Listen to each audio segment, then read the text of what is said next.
Hey y'all, hey, what's happening? If you're new to my channel, my name is Tasha Marie TMR. How you doing, baby? Alright, if this is your first time here and you have not yet subscribed, please do so at this moment. And if you've been watching me for a while and you realizing, dang, I keep missing all of Tasha Marie TMR's videos. Well, girl, go on, click that notification bell. Make sure you click that top option, which is all, so therefore you can be notified every time I drop a new video. And if you've been watching me for a while and you're still like, sis, go on, hit that subscribe button. You know you love me. Hey y'all, welcome back to another video.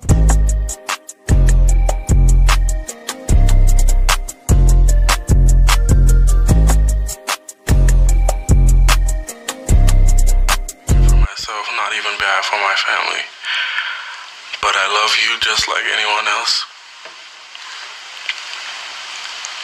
and I'm not gonna say I hope you rot and die just like my brother did, but I personally want the best for you, and I wasn't gonna ever say this in front of my family or anyone, but I don't even want you to go to jail. I want the best for you, because I know that's exactly what both of them would want you to do. Judge Tammy Kemp in tears as he turned to her with an unusual request. Can I give her a hug, please? Please?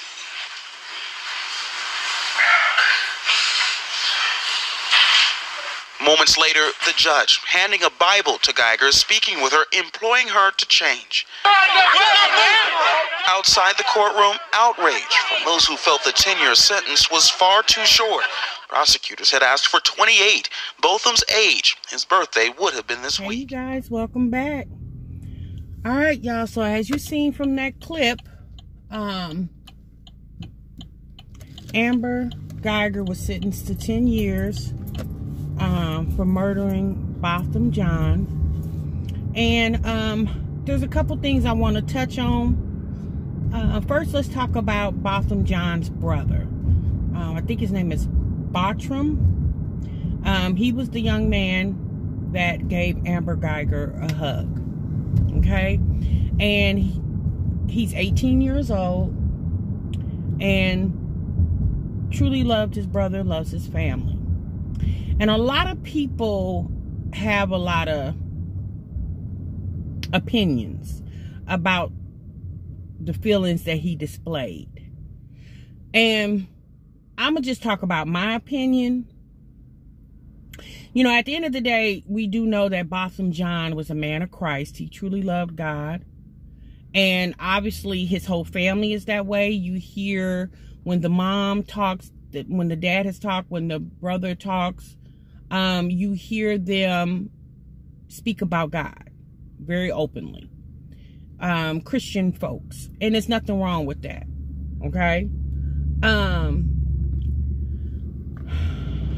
think what I took out of that when I saw that young man, you know, let me go with this thought first. A lot of people are saying or making speculation that he did that for the media, for attention. My opinion to that is, I don't believe that as being true. I believe he did that because that was what was on his heart. You know, at the end of the day, I think he did that in order for him to move on and heal his heart. He had to forgive. Now, did he have to show a public display of the forgiveness? Yeah, I don't feel he needed to do that, but again, I'm not him.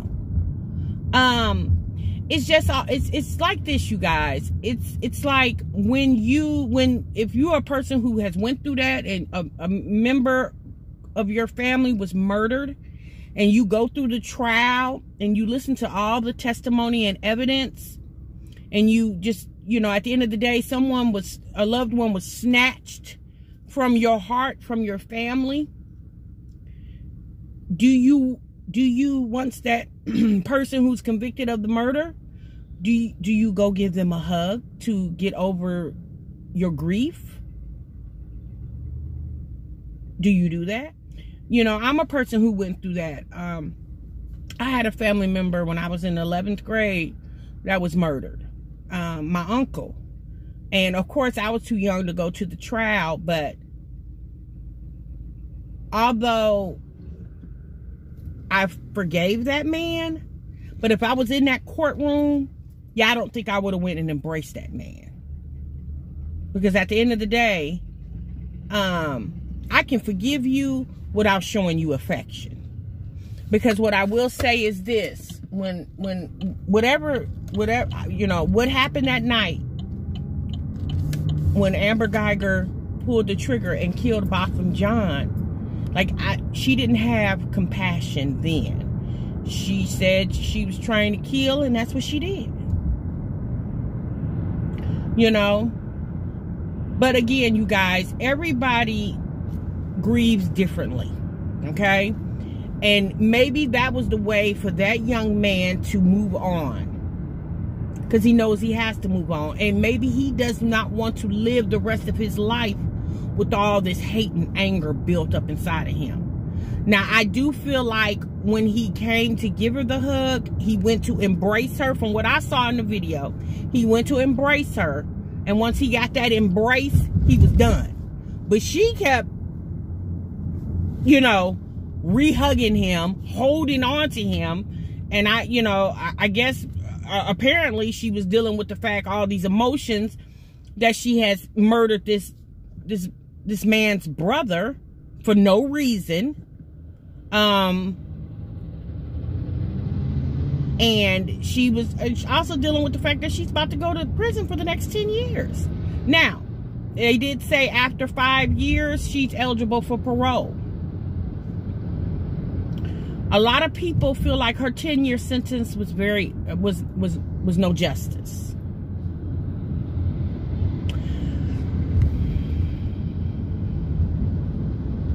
But what can you do?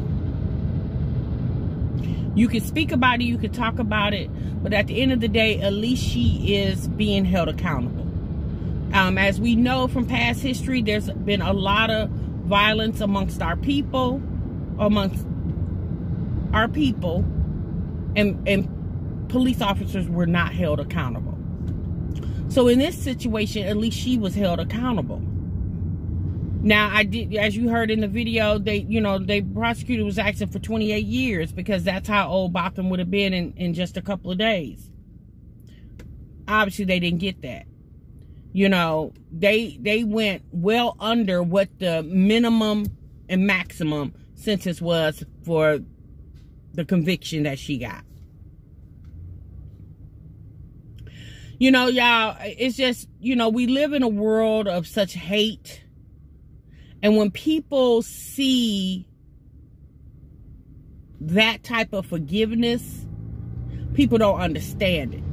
And I understood what that young man was doing, because maybe that's, like I said, maybe that's his way of dealing with the pain. We all deal with it differently, We all deal with it differently. Now, I will say this. Let's move on to the next display. So the Judge Kemp, after the sentencing and went on, Judge Kemp walks off her throne and walks down and gives Amber Guyger words of encouragement. Goes back in her chamber, gets a Bible and hands the Bible to Amber Guyger and gives her a hug. I had never seen that. Even the reporters who were reporting live as the interaction was going on, the female reporter who was commentating, like, even she was for a loss for words. She was like, I don't know what's happening right now. But yeah, even she was like, what's going on? My question is this.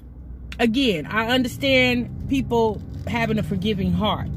But my question was, okay, well, my thought, I'm gonna say that, my thought was, well, did you do that, Judge Kemp, because, you know, she's a police officer or was a police officer, and you two work in the same judicial system?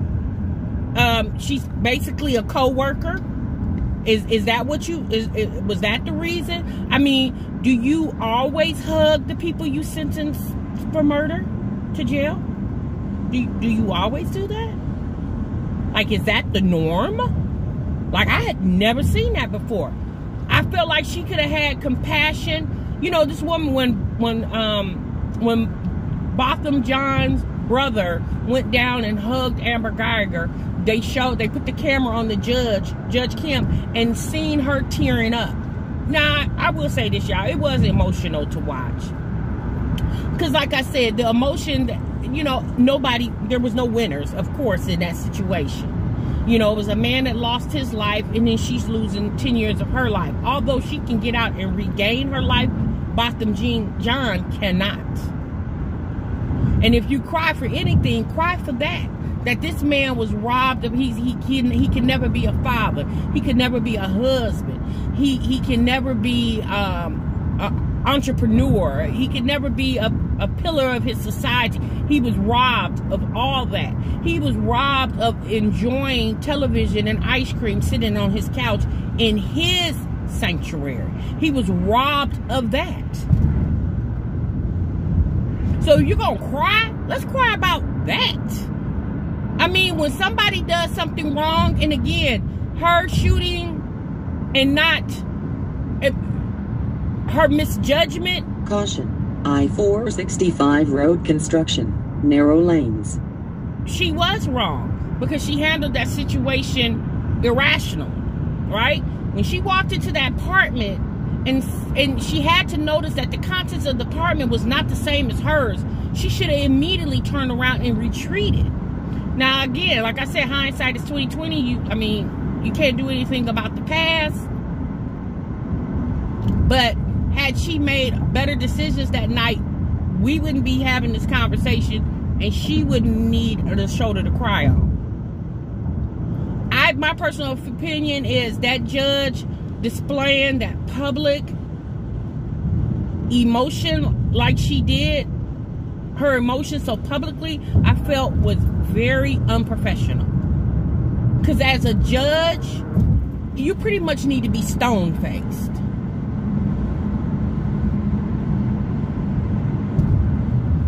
Now, like again, she is gaining a lot of scrutiny behind that, because a lot of people was like in awe of why she did that. You know, and again, going back to my same statement, do you always give all the people that come in your courtroom and you sentence for crimes of murder or any other crime, do you always feel compelled to go and hug them and give them Bibles?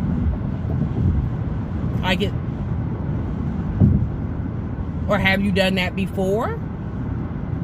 Yeah, I don't think so, because that's normally not the routine for judges. I mean, at the end of the day, it's a sad situation at all angles. But that woman did something, and just like anybody else that commits a crime, you have to pay for it.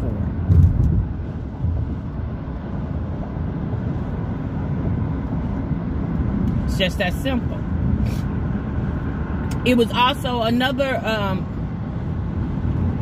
situation that happened in the courtroom that day. I was just looking like, what in the world? One of the bailiffs was called over, I guess, to console Amber Guyger, and she was over there literally stroking this woman's hair like she was a cat. The officer was consoling Amber Guyger and was stroking her hair like she was a pet kitty. And I'm thinking to myself, y'all, like, I get this was, you know, once was one of your co-workers, but at the end of the day, you have to treat her like you treat all criminals. Because that's what she is now, a criminal. Convicted of murder. You know, regardless if you know, was cool with her or not, but in that particular situation, in the courtroom, everybody has to be held accountable and be professional at all times.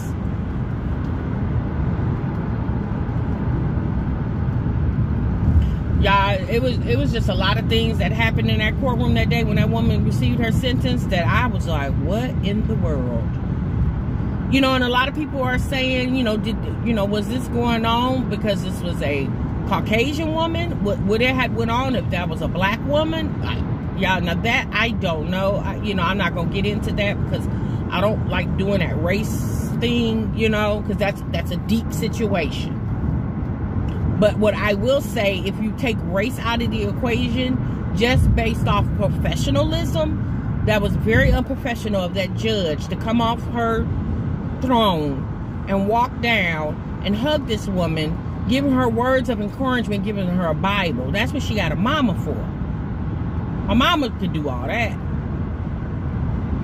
Or the chaplain. The chaplain of the jail could have did that. Judge, it's like once you did your job and your job was to sentence her, like your job was over. Like you're done. You're done for the day. Yeah, that was a lot to watch. I was just like, oh my goodness. Oh my goodness. You know, like I said, you guys, you know, it's just like, what is this? How is this setting up our society? Like, how is this going to be perceived, or how should it be perceived for any, you know, any future crimes or any crimes moving forward? You know, understandable that she was an ex-police officer, but she shouldn't get any different treatment than any other person that walks into that courtroom that committed a crime and was found guilty of it. She shouldn't get any type of different treatment, because if that was the case, then y'all would have had her if she was supposed to give preferential treatment, then y'all would have held her trial private. Like any high profile trial gets publicized. And if that high profile person is convicted of the crime, then that's just what happens. They're convicted of that crime, regardless of what their status is. Yeah, that was a lot to watch. And I you know, like I said, the young man, Botham Jean's brother, yeah, I understand. Like I said, I believe that was his way of moving on. Like, you know, should he wouldn't have hugged her on camera for the world to see? Yeah, I don't think so. But maybe he was doing that to leave a message to people. Like, don't walk around with such ill intent or ill will in your heart. But unless you are a person who has suffered that type of trauma in your family, maybe you wouldn't understand. You know, a lot of times you can't really react to a situation until you truly have went through it. You know, I know my aunts and uncles, when they went through the trial of the person who murdered my uncle, yeah, I don't think they were trying to hug him. I know they weren't. They weren't trying to hug him, embrace him. I mean, even to this day, and you guys, that's been well over 30 years ago. You know, even to this day, I don't believe have forever forgave that person. You know, we don't really talk about it in my family. We don't really talk about it, so. Yeah, you guys, so that was my thought on that. Y'all let me know what your opinion was and how do you feel about that? You know, about what Botham Jean's brother did and what the judge did, and even that the officer that was in the court, what she did when she came over there and was rubbing Amber's hair like she was getting ready to braid it up for her real quick before she went to jail to serve her time. Like, I was confused. I was sitting up there like, girl, is you really stroking her hair like she's a little kitty cat? Ooh, okay, y'all. All right, you guys. I will see y'all in the next video. And remember, you guys, what you love.